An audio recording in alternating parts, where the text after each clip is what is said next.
CD Projekt Red news today. Yeah, lots of it. It's felt like 2019 or 2020 again, just because of all of this. But they dropped the patch 1.2 for Cyberpunk 2077, and it's just huge. It's ridiculous. By the way, slam that like button if you haven't already, and of course subscribe. It's been nice seeing that subscriber count climb here on the podcast channel. We would love doing that. If you haven't already, please do subscribe. It would really help us out as we are just growing this channel, having moved the podcast off of the main channel and onto this new channel. And, once we hit that 1,000 sub mark, that'll be fantastic, and more things can happen. But anyway, it's been great seeing the watch time and the subscribers grow here. So yeah, let's get into the news with Cyberpunk 2077. So, patch number 1.2 is out for consoles and PC and on Stadia. So it's out for everywhere, and it is just huge. There's just so it's over 500 points. Many things like that. It is enormous.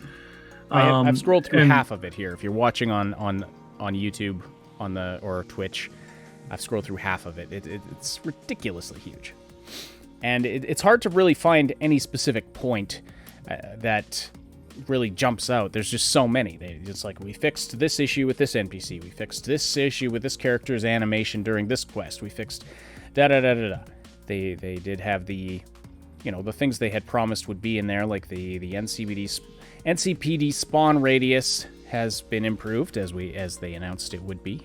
The steering sensitivity, they put these things right up front, as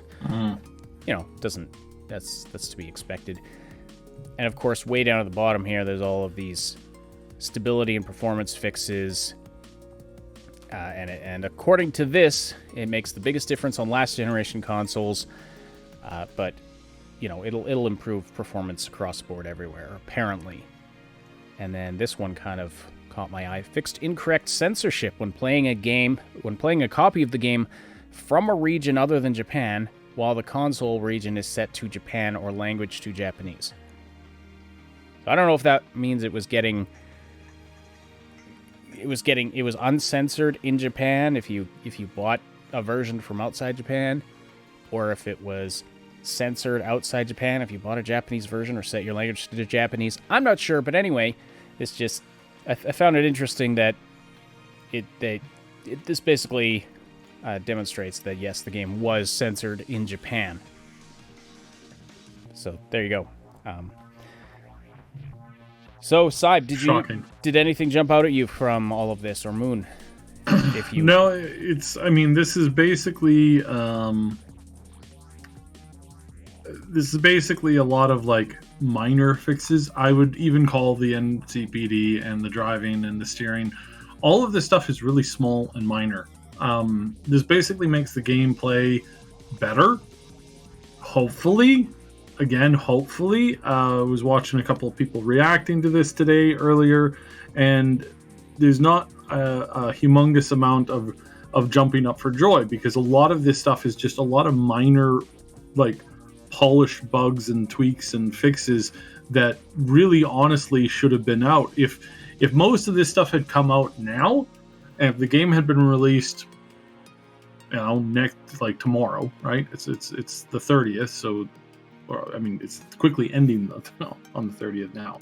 But if it had been launched, tomorrow or the next day, beginning of April, I think a lot of these issues would have been resolved, and perhaps they really did need to push that back. And I think if they had made that decision back in the summer, going, this whole worldwide issue thing is getting worse. There's a lot of stuff. We're getting delays left, right, and center. We are gonna have to, hold this over until April. If they had done that, I think they would have probably saved themselves a lot of headaches. Would have been better overall, I think. But yeah, no, this is a lot of like small time fixes, and I am honestly less interested in these than the amount of things that were confirmed today in their business call. Yes, we will definitely get to that because there's some interesting things coming down the pipe. I definitely understand what you're saying about them, about in hindsight, maybe they should have delayed it further. Of course, we're talking about a company that had, they were receiving all, death threats and all kinds of crazy stuff. Every time they delayed this thing, there was just a massive backlash. I can see that really getting to them as well. Well, I think the mistake that they made there was that they assumed incorrectly, extremely incorrectly, that that they should try and have that release date as close to their finished time that they think or thought that they had. And this is something that a lot of companies do wrong. They're like, when's the earliest we can get this out? And clearly they've recognized this because they talked a lot about that in this little presser that they did today for their investors and stockholders and stuff like that. And it basically boiled down to them saying, yeah, we're going to improve a lot of the things that we screwed up on. Basically was the running theme of everything that was going on. Yeah, exactly. Was, hey guys, yeah, we messed up royally, and now we're going to try really hard to make everything run smoothly by the time, in the future, etc. So I will start bringing some of that up on the screen right away. I just want to acknowledge all of our patrons and channel members and Twitch subscribers. You see their names popping up on the top of the screen right now. We thank all of you folks very much for helping to support this show and keep it going. I also see that we've got some viewers on Twitch and that we have a new follower, and so thank you all, and let us know your thoughts in the Twitch chat. I'm keeping an eye on that as well as the YouTube chat.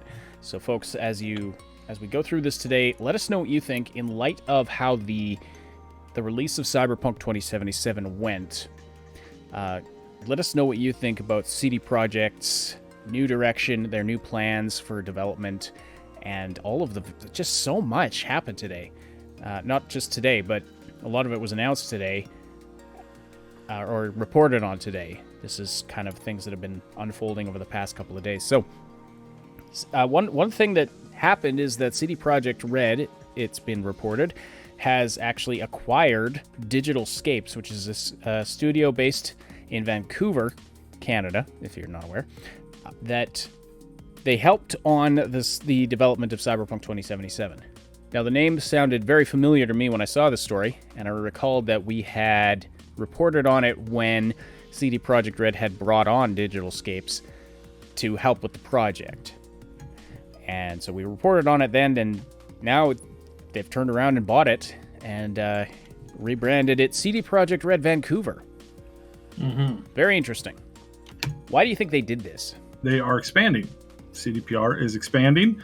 They're expanding quickly, and they are actively looking for more things to expand into and with. This is pretty big because this means that we're going to be getting. Again, do we want to talk about this now? They're expanding into, and they've essentially announced today. This is the first time they've actually put something on the screen that says, "Hey, we are developing a new Witcher game." Right. There is a new Witcher game being made, and all of these, not all of these, this acquisition, and it appears as if they're hunting for at least 2 to 3 more places at the very least, is to help them co-develop the two projects at the same time. So building up their Witcher brand and building up the Cyberpunk brand with new games. So it looks as if they're wanting to have essentially 2 of these things being made at the same time, and then to have core teams move back and forth and have some people move back and forth between those things. Or if somebody's just really good on The Witcher, then they'll be settling in for the long-term work on, quote unquote, The Witcher for the next significant while. Yeah. So this is parallel development starting in 2022. Yeah, this is not speculation, as I brought up the slide here on the screen. By the way, there's a lot of these slides being shared around on Twitter and elsewhere. They're from a video presentation that CD Projekt put out today. Now, it's not on their main channel. It's on CD Projekt Red. What's the channel called? Hang on. It's something ridiculous and annoying. Because it's like why don't you guys CD have the Projekt streaming channel? IR, whatever that is. Actually, I'm just gonna look up I'm just gonna open the channel, see what it is. But yeah, so they put out a presentation today about this is investor relations. That's what IR stands for. So yeah, CD Projekt Investor Relations channel. If you're interested in watching that, now Cyb, you watched it through. I skimmed it, so I was able to glean a little bit from it, but I imagine you watched it in more depth than I did. So yeah, and what it's else? and it's pretty big. It's pretty big. So they have confirmed developing a couple of big things. They've confirmed that they are now in talks, or that that they're in some kind of like progress of getting a live action Cyberpunk. So like a show on one of those streaming platforms again, like a probably I would imagine. I mean, I really don't think a cable company is gonna want to buy it out. I'm just gonna go on a wild limb here and say yes. I would assume that this would be a streaming. Does service. that mean no VHS? I mean, I won't be able to watch pretty this. Sure, pretty sure no VHS. All right. So this is clearly like in the process. We're seeing like right now we're seeing this Dota show hit the streaming the streaming platforms, as well as being streamed on directly onto Steam, which of all things I clicked on my Steam on the other day, and there was an episode airing and it was live, just sitting in their live player. I was like, oh, that's interesting. I don't know why they do that, because it was right in the middle of an episode, and I was like, all right, whatever. But yeah, no. So this is something that is opening up, I think, more in the future for these things. Like, I mean, if Steam starts having shows, regular shows, and libraries of shows that they're just streaming out, like, constantly, that's more interesting to me right now than, I mean, even Netflix is, really. Like, I mean, especially considering recent events, it's like, yeah, that kind of stuff is way more interesting to me. So that's been confirmed. Witcher anime is in production. So not only is the Witcher show, the TV show, did pretty well, they have a Witcher anime that is in production. It is not owned by them. They're clearly working in some capacity with it, because they made this point on their presentation that this is something that is that has been sponsored or in some fashion has been helped by them. Interesting. Okay. So yeah, the big news is that Witcher next gen title is in production. Also, what they alluded to was that a next gen, and this is very specific, next gen Witcher game in production. Next gen Cyberpunk game also in production. Right. And at the same time, they announced that they were somewhat canning and or scrapping the multiplayer for Cyberpunk 2077. Yeah, I've got an article about that too. They've decided to reconsider their direction because it sounds like the reasoning was they wanted to bring multiplayer to both of their big franchises, all of their sort of projects going forward. Well, I want to know everybody's thoughts, and if you're in the live chat today, about this new multiplayer direction and bringing it to The Witcher in addition to Cyberpunk. How you feel about that? So to answer Giagos on Twitch, they're not scrapping multiplayer, but their big their next big project was supposed to be the Cyberpunk multiplayer game, the Cyberpunk, like the multiplayer version or iteration of Cyberpunk 2077, whatever it would wind up being called. But it sounds like that may not actually be the case, but they're looking at bringing multiplayer in a more broad sense to both of their big franchises. This is all kind of tied together. We've got we've got this parallel development of both The Witcher and the Cyberpunk franchises starting in 2022. So they're going to be working on both of these franchises side by side rather than alternating like they have been.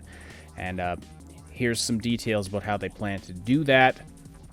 They're going to bring on some cross-project experts, some people who will be good at managing certain aspects of both franchises. And it says on this slide too, centralize Red Engine to serve two franchises. So if they're incorporating some multiplayer things into the Red Engine, that'll be to serve both of their franchises. But basically they want to be able to develop both like AAA Witcher and Cyberpunk games at the same time, which is very ambitious for a studio that has struggled with. Well, they've tried this before and it failed miserably. They've tried this before, and it's the primary reason. Instead of getting a Cyberpunk game in 2016, 2017, which was the original plan, we got it not even really completed and actually bug fixed until 2021. So, I mean, yeah, there was a pandemic and all that stuff in there too, but this is now obviously they are much bigger, and they are designing and developing this from the ground up to say, here is Team 1, here is Team 2, or in this case, here is Team Witcher, here is Team Cyberpunk. There's no 1 or 2. They're both things going on at the same time. There's multiple jobs that are the same jobs that are going out for the same people, and those people are going to be doing that job for a very, very long time. There's a handful of experts that are going to go back and forth. The way that they've set this up, in theory, on paper, looks great, looks amazing. Do you have the building broader franchises based on our core? Do you have that screenshot? This is the big thing. So let's because I kind of want to go through this because this is very, very, very important. So live action content, their live action for Witcher is obviously currently ongoing, and then they have their long-term consideration, meaning that they're essentially in talks. The next thing here that we see is that their anime that they're working on for The Witcher is not held by CDPR. It's not owned by them, but they're still consulting, and they still have some stake in the project, obviously. So that coming out news about that being The Witcher, that's big news. We already knew that Cyberpunk was getting its own anime adaptation, and that's still in the works, and that is completely owned by them. Music, this is where we've got this interesting thing here. That they have this music that is available now, but I think that because they've added it here, I think they're thinking of like advancing this further. So we may see, how they had all those musicians come to Cyberpunk and do all those songs and create all that content, and it was enormous and big deals. I think we're going to see similar things in the works in the future for the Witcher universe. Then of course we've got books, and this now confirms that they're putting more stock in the books. They're putting stock in the comics, more into the merchandising. But then the next gen game, going back up to the top here, the next gen game we've got in the pipeline. So they are actively like lining this up and keying this up to start production on this. So that means that they are working on next gen content for The Witcher, which means that unless it's just a retooling of their previous games, means that this is essentially a new title in the works. Now, this new title may be a multiplayer project, but I would kind of reference the online experience that they have down 2 rows there, stating that I think if I'm reading this right, the way that they've put this out here and the way they've been talking about the rest of the stuff and the rest of the plans, it appears as if we have a multiplayer concept in the works, and we also have a next gen, what would essentially be The Witcher 4, even though it's not going to be called The Witcher 4, it's going to be called The Witcher something else, because they're breaking away from the traditional story, and they're gonna expand in it in their own direction. I think. So are there going to be lots of those characters there? Probably from the previous games. Probably, absolutely. One of the previous characters that were in the previous games may actually become the new central character of the new series, but we have no idea who and how that's going to work out. I just received a message from one of our Discord members, Trauma Sentry, who posted. There's an updated article. This is all stuff that is kind of in flux right now, but there's a new quote in here regarding multiplayer and online from Adam Kaczynski. So I wanted to highlight this because this might shed some light on the situation. Kaczynski offered the following response regarding multiplayer titles. I'll highlight it here. Regarding online, we are changing our approach. So we want to have online in our future games, definitely, but step by step. We are working on specific features, enhancing our single-player games, but we are not working on releasing the next game as a big online experience. So we will be enhancing our single-player games with online experiences. Before, what we were going to have is we were going to have a standalone thing. I take from that statement that they're going to be bringing multiplayer features into Cyberpunk 2077.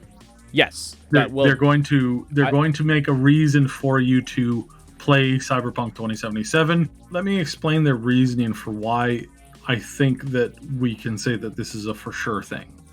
And that is that in the raw aspect of it, if they have another game that they were to put out in a year and a half that's Cyberpunk multiplayer online, as a finished product for sale now, I think that the most people playing Cyberpunk who bought Cyberpunk 2077 who were upset by it or who were disappointed by it in some way are going to be disinclined to acquiesce to purchasing that next game.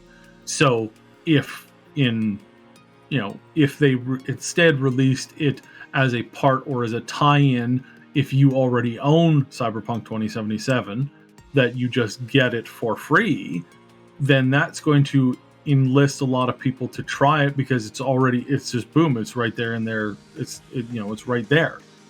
Click on this to download now. You already bought it. You're already in. But by doing so, that also reactivates them because we know that we're getting a lot of DLC with the Cyberpunk 2077, and if they can then go back, as we see, this is a very common tactic that CDPR uses when they're selling a game. They sell the game originally. And then what do they do after that? They continue to sell the game.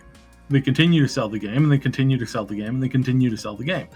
The Witcher 1 sold nearly as many copies in the last year than it did when it launched in 2007. That is ridiculous, and also really cool at the same time. They've done this repeatedly with their other games. They continue to sell. Sales are still yes, Witcher. Exactly. Witcher 3 sales are still quite high because of the post work with Blood and Wine. The original game, Witcher 3, didn't do that well. It was very buggy. Where they excelled was in their DLC, and their DLC became the game of the year winner because of that quality of that work that they had done in the additional DLC.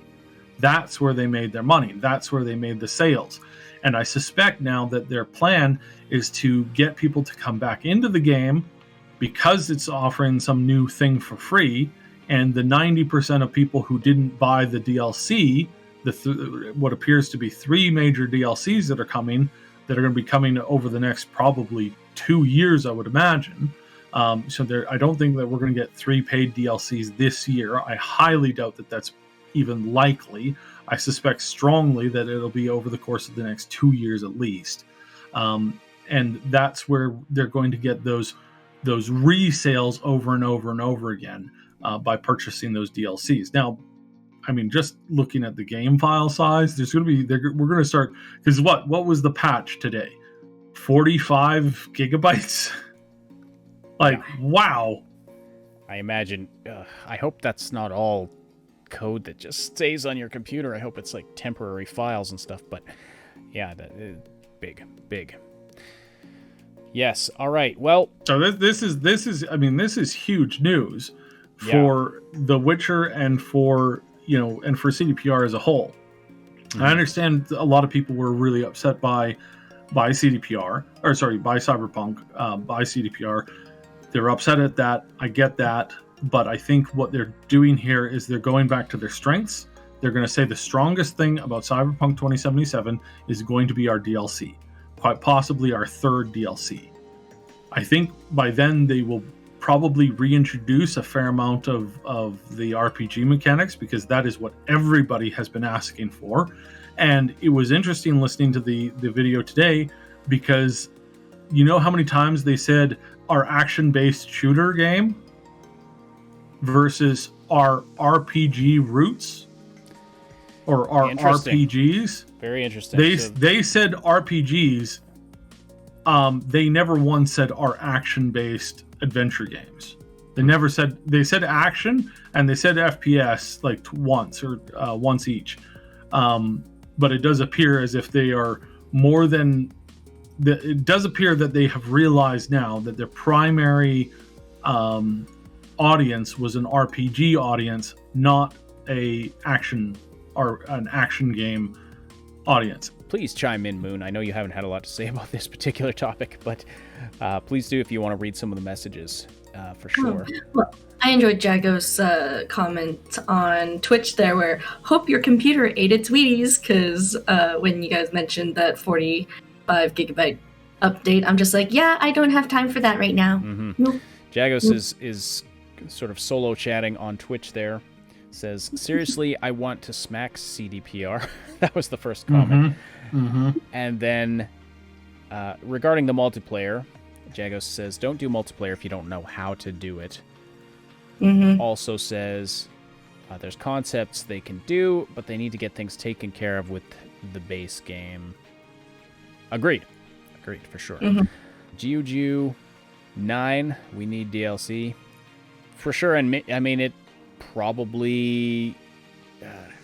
the success of Cyberpunk going forward, of course, it's how do you define success? Because I mean, it's been a financial success. Like they've made a huge amount of money, despite the fact that lots of money. Despite the fact that this wasn't the game a lot of us were expecting, and it's had a crap ton of problems. But they made a lot of money. Now, is that because the hype? Is it because they deceived us beforehand? And I asked Cyb earlier, like, what about the customer trust aspect? Are they going to believe CDPR next time CDPR shows them a game that looks awesome? And, are they going to get that volume of sales again? And you think they will, hey? Well, I think that their strategy is to go back to what they know. And what they know is that they had a bad launch with Witcher 3. That a lot of people completely glazed their eyes over and went, oh, it wasn't bad. It was the best game ever. Sure, it was buggy. It had huge problems, constant major issues that went unresolved for a very long time until that DLC came out. Then suddenly it was like, wow, this is the best thing I have played in a very, very long time. And everybody's like, yeah, this is seriously the best thing ever, because it was. That's the thing, and I'm not dunking on them. This is real. It was one of the best things that they had ever done up to that point. But that's the thing. That's the I don't know, case problem. I don't know how to say it, but it's like that was the problem. Was that they had a bumpy launch, and that they'd run into these issues, and to fix those issues they had to go way back, really dig in, and then they had to come up with a good DLC that carried the success of the game whilst they fixed all the base problems with the base game. And I suspect strongly that being in the exact same situation that they are now, that they were in back then, that they are going to look at the situation now and say, all right, we're just going to do the same thing again. And that makes perfect sense. And again, I'm not dunking on them, because that is their strength. And if that's their strength, then why wouldn't they do that? Yeah, if they can pull this out, and in 2 years, Cyberpunk 2077 is one of the best games ever made, because the DLC just expands on what's there and just turns it into something amazing. I mean, that would be fantastic. Now I'll definitely I'll definitely be expecting that more in the future then. I think if that seems to be their MO, maybe anticipating a lackluster base game and that'll be improved by DLC. Would rather it not be the case. Anyway, Wally Rams says this is just one more artifact of Cyberpunk's split personality development. It started as a simulationist RPG, which was then mutilated by Sony Ubisoft open world blandness generators. Indeed. Yeah, and there was one other comment that I wanted to read. Oh yes, Blue Arrow says, as a PS4 owner, I do have to say I am impressed with the latest patch. Still needs a lot of work, but it's going towards the right direction. That's good to hear. Jagos asks, can CDPR change their teams around to do better? Yes, that seems to be what they're going for with this whole layout here. So they're going to have some what they call cross-project experts or cross-functional teams, as they call them. So there are some teams that could work on multiple games at the same time. So they can implement some of those, and I hope that just some good management is included in that. That's been that's been one of their downfalls is management structure. And, there has to be somebody in place to say, so when the game director comes in and says, I played this awesome game over the weekend, and now we're going to take this feature from this that I saw in this game, and we're going to implement it into this game that we've been working on for 3 years already. There has to be someone there to say, no, we can't do that. That's outside of our scope, and that's going to set us back by 2 years of development. It's just someone. All I could think of is Cartman, she's like, no, bad kitty, no, bad kitty. Yeah, so there has to be someone with the spray bottle there. No.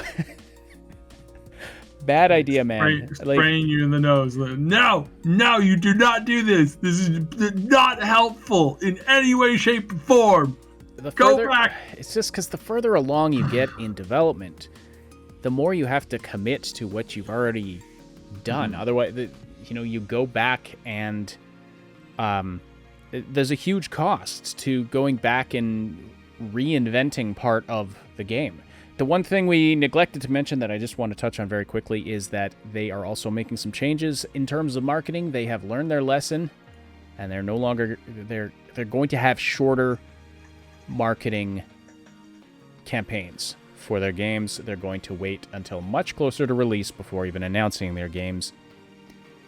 One of the articles I read, shocker, specifically said they're emulating Bethesda on that. Shocker.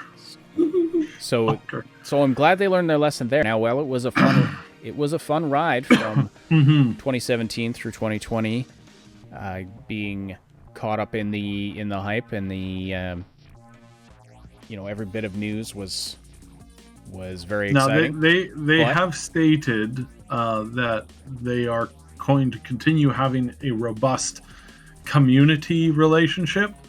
But yes, I believe quite strongly that we have seen, and I mean, I've been saying this for a while.